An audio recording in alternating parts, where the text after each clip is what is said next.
सनातन खतरे में है, खतरे में है, खतरे में है। कितना दिखाया जाएगा, कितना डराया जाएगा।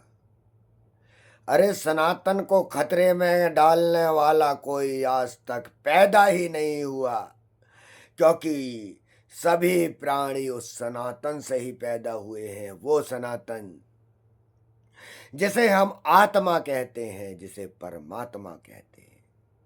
यह शरीर सनातन नहीं है, सनातन आत्मा है जो आपके शरीर में विद्यमान है, मेरे शरीर में विद्यमान है। और हम दोनों के शरीर के बाहर निकल जाने के बाद सर्वस्व ब्रह्मांड में परमात्मा स्वरूप में विद्यमान है। क्या वो कभी खतरे में हो सकती है? असंभव। इंद्रियों की गुलामी से तुम्हें बाहर आना होगा। जो तुम्हें दिखाया जा रहा है, जो तुम्हें सुनाया जा रहा है, जो तुम्हें नाकों के द्वारा खुशबू, दुर्गंध और सुगंध प्राप्त हो रही है, क्या वो वास्तविक है? या तुम इंद्रियों के गुलाम बनते जा रहे हो और भूल गए हो कि तुम मनुष्य हो। तुम्हारे अंदर वो बुद्धि और विवेक इस ब्रह्मांड के ब्रह्म ने दिया है, उस ब्रह्म ने, जिसके तुमने अपनी मूर्खता के कारण मंदिर भी बनाना बंद कर दिए।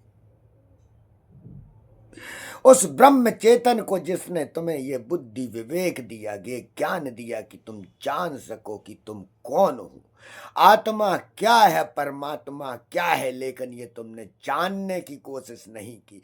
तुम सिर्फ जानवर की भांति सनातन खतरे में है, उसे बचाने के लिए तुम भागने लगे। अरे मूर्ख प्राणी, तुम मनुष्य बने हो उस सनातन शक्तियों को जानने के लिए, उसे पहचानने के लिए, जिसे कोई भी मनुष्य नष्ट नहीं कर सकता।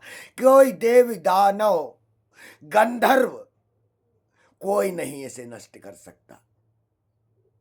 ये 5 तत्व हैं जो तुम्हारे भीतर मौजूद हैं। वो अग्नि, वो वायु, वो जल, वो पृथ्वी, वो आकाश तत्व, जो बुद्ध ने अपने बुद्धत्व से पहुंचकर तुम्हें बताया कि देव तत्व को छोड़ दो, वो 3 तत्व ही सर्वश्रेष्ठ है, सब कुछ है। वो शिव ने बताया कि वो शून्य ही सर्वश्रेष्ठ है, अनंत है। जहां पे एक ही तत्व बचता है, वो आकाश तत्व। मैं तुम्हें उस समाधि में क्यों ले जाना चाहता हूं जहां सर्वस्व ज्ञान मौजूद है। तुम्हें निकलना पड़ेगा इन इंद्रियों की गुलामी से। तुम जब तक ये सोचते रहोगे कि तुम गुलाम हो, तुम खतरे में हो, तुम कभी सनातन की वास्तविक संस्कृति को जान ही नहीं पाओगे। तुम कभी सनातन की वास्तविक शक्ति को पहचान ही नहीं पाओगे। और तुम जब जान और पहचान ही नहीं पाओगे तो तुम कैसे सनातन शक्तियों को प्राप्त कर पाओगे? तुमने कभी नहीं अपने पढ़े वेद, तुमने कभी नहीं खोलकर देखे अपने शास्त्र। मैं सही कह रहा हूं? तुम लोग जो कथावाचक बोल देते हैं शास्त्रों में ऐसा लिखा है, और कोई भी लाइन बोल देते हैं, ऐसा कहीं भी कुछ शास्त्रों में नहीं लिखा। उपनिषद तुमने नहीं पढ़े, तुमने रामायण जो कह रहा हूं मैं वाल्मीकि जी की लिखी, वो तुम पढ़ते ही नहीं हो तुम, क्योंकि रामचरितमानस में ही उलझ गए। उस गाथा में, जिस गाथा को तुम्हें समझाया गया, बताया गया, रामचरितमानस, मानस का अर्थ होता है मन से। तुलसीदास जी कहते हैं ये मेरे मन के भाव हैं। तेरा राम कुछ और होगा, तुझे उस भाव में जाना होगा, लेकिन तुमने उस राम तत्व को समझा नहीं, उस विष्णु को नहीं समझा जिसको कहते हैं पालन करता, जो कृष्ण के रूप में स्वयं को बता रहा है, लेकिन तुमने उसे नृत्य वाला देवता बना दिया। अरे ये सब नृत्य के द्वारा उस स्थान में जाने के लिए कृष्ण ने कहा है। उनकी बांसुरी की ध्वनि तुम्हें जहां ले जाना चाहती है, वो तुम उसे जा ही नहीं पा रहे हो। जो राधा की नृत्य की आखिरी क्षणिक अवस्था है, उसे तुम पहचान ही नहीं पा रहे। जो बार बार महावीर स्वामी ने बतलाना चाहा, तुम उनकी गाथा को समझ ही नहीं पाए, और यहां तक ओशो ने जिस तत्व को समझाना चाहा, तुम उसमें भी उलझ गए। वो सब गाथाएं उस शून्यता की जो अनंत तक तुम्हें पहुंचाने की शक्ति रखती हैं, और वो तुम्हारे भीतर ही मौजूद है। वो अष्टांग योग जो बताया गया है तुम्हारा, नियम आसन, तुम आसन में 1 घंटे तो बैठ नहीं सकते स्थिर। तुम कहां पहुंचोगे ध्यान धारणा और समाधि में? उस उच्च तत्व में लेकिन पहुंचा जा सकता है अगर तुम्हें वास्तविक गुरु मिल जाए। बहुत आसान है भीतर पहुंचना, लेकिन उसके लिए आवश्यक है कि वो गुरु तो वहां तक पहुंच सका हो, तब तुम्हें वो प्राप्ति हो सकती है जो संभव है।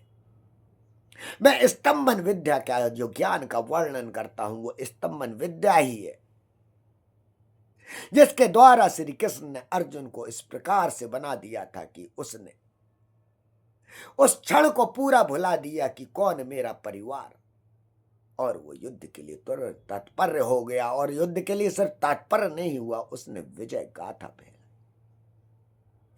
वो भीतर की वाणी जो मैं कह रहा हूं, मैं नहीं कह रहा हूं नेत्रों को जैसे तुम देखते जा रहे हो, मैं बात कर रहा हूं उस अष्टांग योग के द्वारा जाने वाले उस ध्यान की, जो तुम्हें धारणा के बाद मिलता है। वो धारणा ही मैं पैदा करना चाहता हूं। तुम्हारी धारणा ही तुम्हारे गुरु गलत पैदा कर रहे हैं। जब तुम्हारी धारणा शक्ति ही गलत हो जा रही है, तुम्हें भटकाया जा रहा है, तुम्हें डराया जा रहा है, तो तुम कैसे उस ध्यान में जा पाओगे जिस समाधि के द्वारा तुम्हें सब कुछ प्राप्त होता है? वो तुम्हारे लिए असंभव हो चुकी है।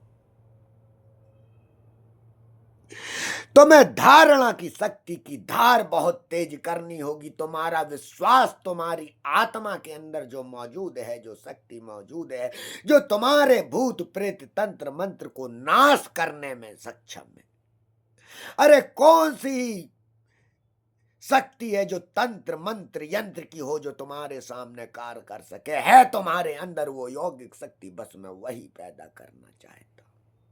यह गुरु नपुंसक बना रहे हैं तुम्हें, चमत्कार और आडंबर दिखाकर। तुम्हें इनसे डरना नहीं है। मेरा उद्देश्य बस इतना ही है कि जागो सनातनी, अपनी शक्तियों को पहचानो जो तुम्हारे भीतर मौजूद हैं, जो कृष्ण ने बताना चाही, जो बुद्ध ने बताना चाही, जो महावीर ने बताना चाही, जिसको रजनीश ने बार बार कहा, लेकिन जब तक उन्होंने कहा तुमने कुछ नहीं सुना।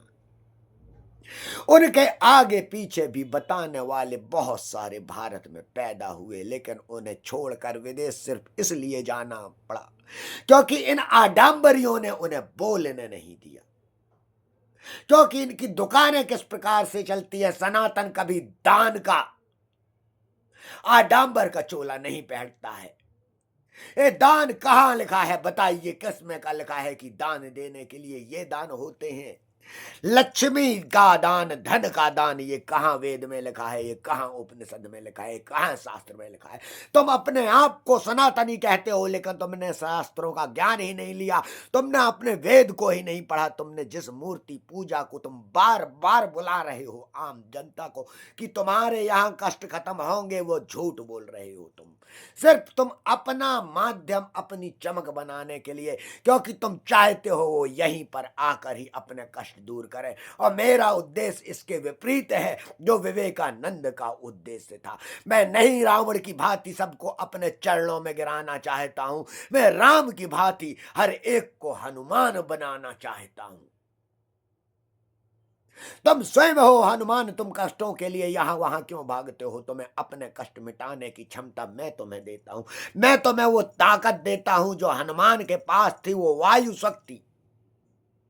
जो शिव के पास है वो अग्नि शक्ति। वो पांचों तत्व तुम्हारे भीतर ही मौजूद हैं। बस ये हुआ है कि तुम्हारे जल तत्व ने और इस पृथ्वी तत्व ने तुम्हें इस प्रकार का नपुंसक बनाया है, जो उसी प्रकार जिस प्रकार से कृष्ण युद्ध के क्षेत्र में हो गया था और कृष्ण को उसे जगाने के लिए नपुंसक शब्द का इस्तेमाल करना पड़ा था। और मैं इसीलिए ही तुम लोगों को नपुंसक शब्द के इसका इस्तेमाल कर रहा हूं। यह उन लोगों के लिए है जो बेचारे मैसेज लिखते हैं, आडंबर में इतने दब चुके हैं कि वो किसी न किसी प्रकार का अपना विद्वेष, कुछ अपनी भावना को निकालना चाहते हैं, तो कुछ ऐसे मैसेज लिखेंगे जो कुछ लोगों को पढ़ने में बुरे लगते हैं, लेकिन नहीं, वो उनकी विवेक के हिसाब से उनका इस प्रकार का बोलना बिल्कुल सही है। जिसका जितना विवेक होगा, जितना ज्ञान होगा, वो वहीं तक ही आपको ले जा पाएगा। आज एक शंकराचार्य को इस प्रकार से उल्टा सीधा कहना, क्या यह सनातन के लिए न्याय संगत है? इससे बड़ी शर्म की बात कोई नहीं हो सकती है कि तुम सनातनीय कहते हो अपने आप को, और एक सनातन के गेरुए वस्त्र पहनने वाले को तुम कहते हो कि यह हमारा सनातन धर्म प्रेमी है, और जिसने वेद का पाठ किया हो, जिसका शास्त्र का पाठ किया हो, उसको विषय में तुम इस प्रकार के अपशब्दों का उपयोग करते हो। अरे मैं कहता हूं मूर्ख उन कथावाचकों को। कथावाचक कौन होता है? कथा को पढ़ना पाना तुम परिभाषा दे रहे हो। साधु की, सन्यासी की, संत की, महात्मा की, ज्ञानी की, ध्यानी की, ये सभी अलग अलग होते हैं। अरे सनातनी मूर्खों, जरा इन सबको पहचानो, और कथावाचक कौन होता हो उसको पहचानो। क्या कथावाचक सनातन का ज्ञान देगा? क्या कोई कथावाचक हमारे शंकराचार्य को ज्ञान देगा?